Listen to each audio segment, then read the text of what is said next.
Halo, nama saya Muhdwiki Alamsyah dengan NPM 12 10 2 222 dari kelas 2J Manajemen SDM Universitas Swadaya Gunung Jati.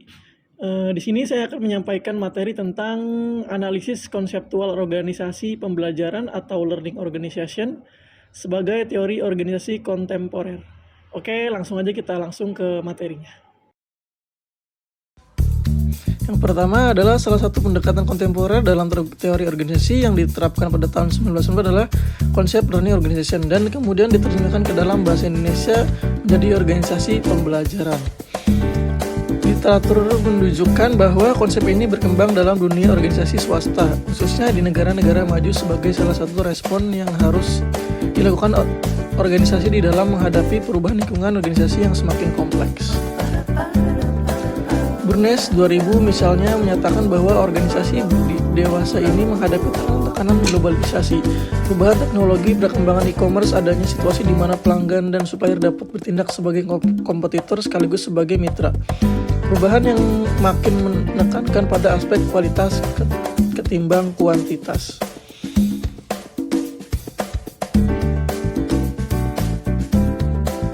Menghadapi tantangan semacam ini, para pakar menyatakan bahwa organisasi dituntut untuk memiliki kepekaan dan ketanggapan terhadap kebutuhan untuk memperoleh dan menggunakan sejumlah besar pengetahuan.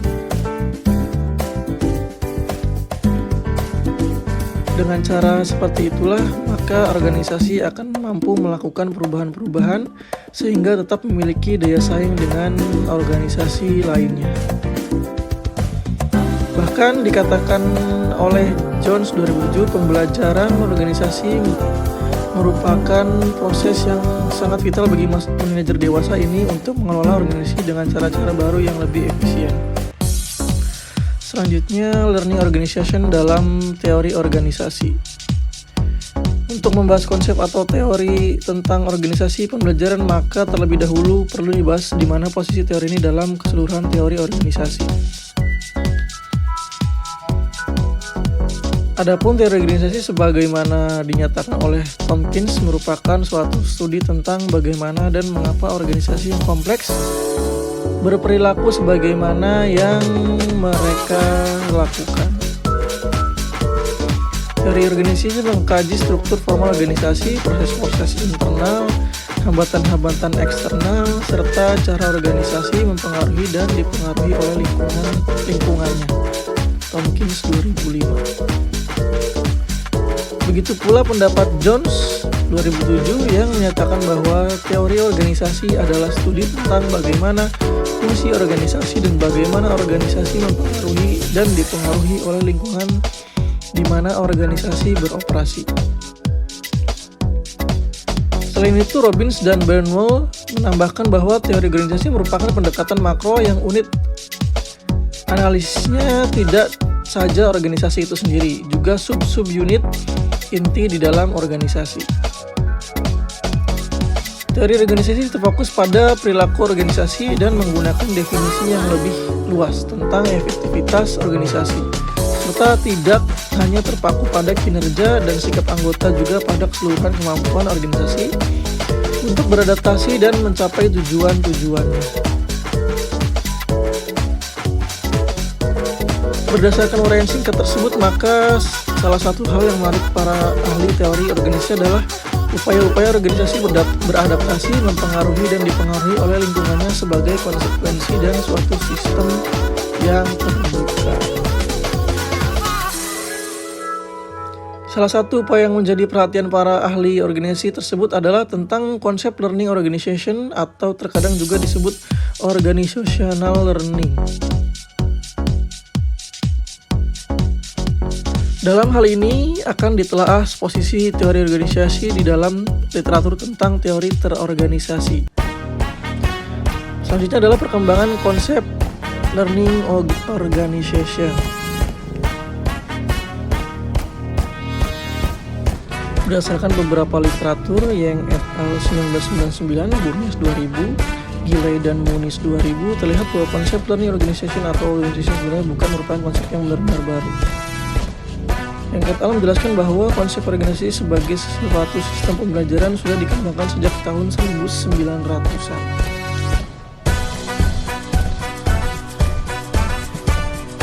Frederick Taylor yang mengembangkan teori manajemen ilmiah atau scientific management meyakini bahwa apabila manajemen mengartikulasikan atau mengukur kebenaran, maka pembelajaran ini dapat ditransfer kepada pegawai lainnya sehingga dapat meningkatkan efisiensi organisasi.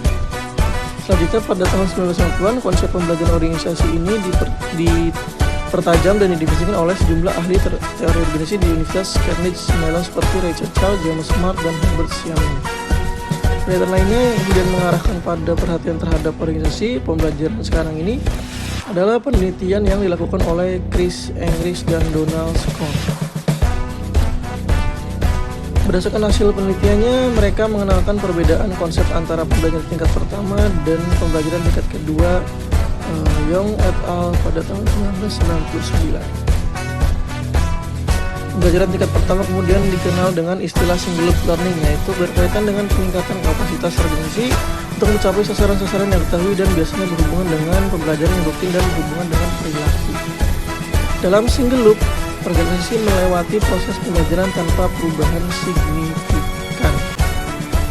Sedangkan pembelajaran tingkat kedua atau disebut juga dengan istilah double loop ini yaitu mengevaluasi kembali sifat tujuan organisasi dan nilai serta kepercayaan di sekitarnya. Jenis pembelajaran ini mencakup perubahan budaya organisasi. Misalnya upaya organisasi untuk meningkatkan keuntungan dalam jangka pendek dengan peningkatan investasi bidang penelitian dan pengembangan untuk memastikan daya saing jangka panjang. Selanjutnya adalah konsep learning organization. Burus 2000 menyatakan bahwa istilah learning organization sering digunakan secara bergantian dengan istilah organizational learning. Namun memang antara kedua konsep tersebut memiliki perbedaan pengertian.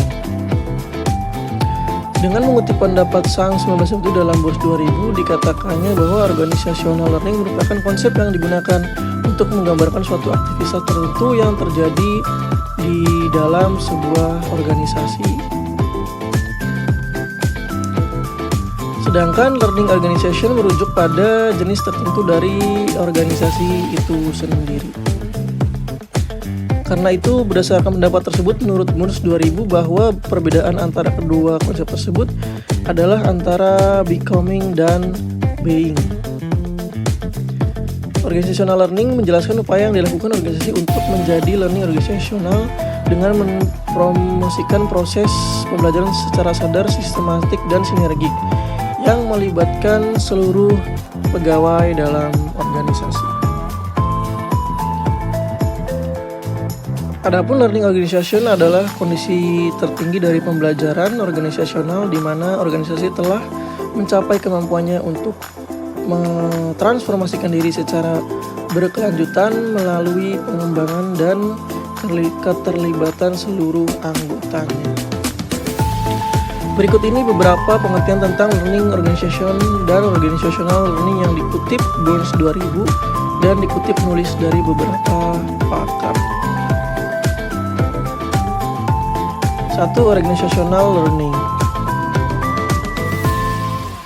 Dalam proses di mana pengetahuan dan perubahan nilai dasar organisasi diarahkan untuk meningkatkan kemampuan dan kapasitas organisasi di dalam pengambilan keputusan ke arah tindakan. Ini Probst dan Bickel 1997. Yang kedua, organization learning adalah proses untuk meningkatkan tindakan melalui pengetahuan dan pemahaman yang lebih baik. Viol dan Layles pada 1985. Yang ketiga, organization learning terjadi melalui pertukaran pandangan, pengetahuan, dan model-model mental dan membangun pengetahuan serta pengalaman di masa lampau atau memori. Skata 1989. Yang keempat, ada organization learning adalah proses melalui mana manajer berusaha untuk meningkatkan kapasitas anggota organisasi untuk memahami dan mengelola organisasi serta lingkungannya sehingga mereka dapat membuat keputusan yang secara berkelanjutan dapat meningkatkan efektivitas dalam organisasi.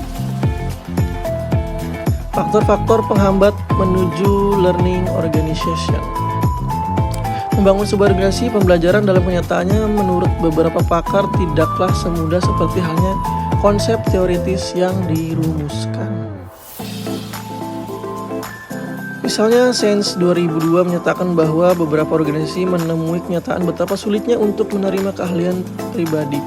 Karena sebagai suatu konsep keahlian pribadi tidak nyata dan manfaatnya tidak dapat diukur secara kuantitatif. Bahkan terkadang menurutnya keahlian pribadi seorang pegawai sering dianggap sebagai ancaman bagi suatu organisasi tersebut. Karena itu, bila anggota organisasi tidak terlibat dalam visi bersama, maka keahlian pribadi tersebut mungkin saja digunakan untuk meningkatkan visi pribadinya sendiri. Hambatan lain yang sering dihadapi dalam mengembangkan organisasi pembelajaran adalah kurangnya budaya belajar. Dalam suatu organisasi pembelajaran perlu diciptakan lingkungan yang membuat individu dapat saling bertukar pembelajaran tanpa merasa dievaluasi atau diabaikan, sehingga mereka dapat memperoleh manfaat dari pengetahuan dan menjadi lebih diberdayakan. Karena itu, tradisi struktur organisasi yang hierarkis perlu diganti dalam organisasi pembelajaran. Sebagaimana yang disarankan oleh Jones 2007, bahwa untuk mengembangkan proses pembelajaran organisasi sehingga menjadi suatu organisasi pembelajaran, struktur organisasi yang harus dikembangkan adalah struktur yang disebutnya collateral organizational struktur. Adapun yang dimaksud dengan collateral organizational struktur menurutnya adalah bahwa organisasi informal dan manajer yang dibentuk sejajar dengan struktur formal organisasi untuk membayangi pengambilan keputusan dan tindakan dari manajer dalam organisasi formal.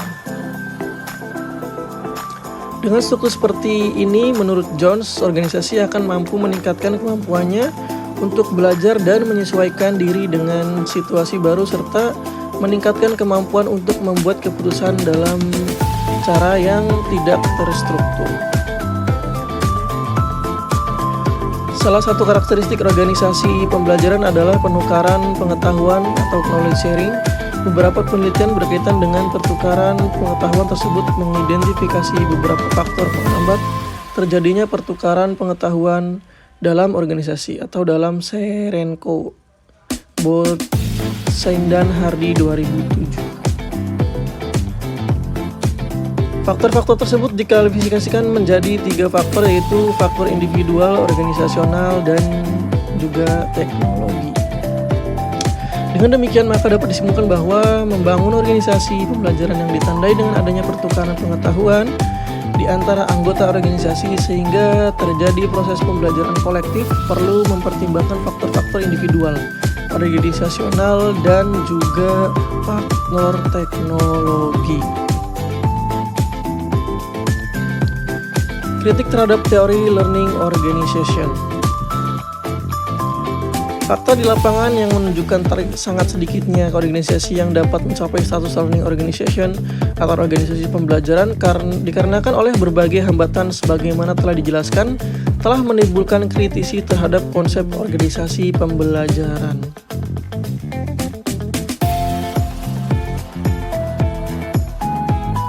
Misalnya, Burns pada tahun 2000 menyatakan bahwa beberapa hal yang perlu dikritisi dari konsep organisasi pembelajaran. Yang pertama berkaitan dengan pendefinisian dari konsep learning organization serta organizational learning itu sendiri, yang memperlihatkan adanya ketidaksepakatan. Yang kritik yang kedua adalah bahwa meskipun sekarang ini sudah dipublikasikan beberapa literatur tentang public learning organization, akan tetapi masih jarang penelitian empiris yang akurat dalam bidang ini. Yang kritik ketiga adalah disampaikan oleh Thompson dalam Burns 2000 berkaitan dengan istilah organizational learning atau pembelajaran organisasional yang sering disandingkan istilahnya dengan istilah learning organization. Mungkin ini materi yang terakhir dan penutupnya adalah apakah organisasi swasta maupun publik dalam menghadapi tantangan globalisasi dewasa ini semakin dituntut untuk memiliki daya saing. Salah satu daya saing kunci adalah penguasaan ilmu pengetahuan sebagai kunci bagi organisasi untuk dapat bertahan dan mengembangkan dirinya. Organisasi semakin dituntut kapasitasnya untuk membangun suatu manajemen pengetahuan dengan memanfaatkan seoptimal mungkin perkembangan teknologi informasi dan juga komunikasi. Dengan kata lain, organisasi dituntut untuk membangun suatu learning organization. Model organisasi pembelajaran atau learning organization dewasa ini merupakan salah satu alternatif bentuk organisasi yang dapat bertahan hidup dalam era globalisasi yang diidentikan dengan situasi cepat berubah atau dinamis. Sekian dari saya, terima kasih. Jangan lupa like, comment, dan subscribe. See you!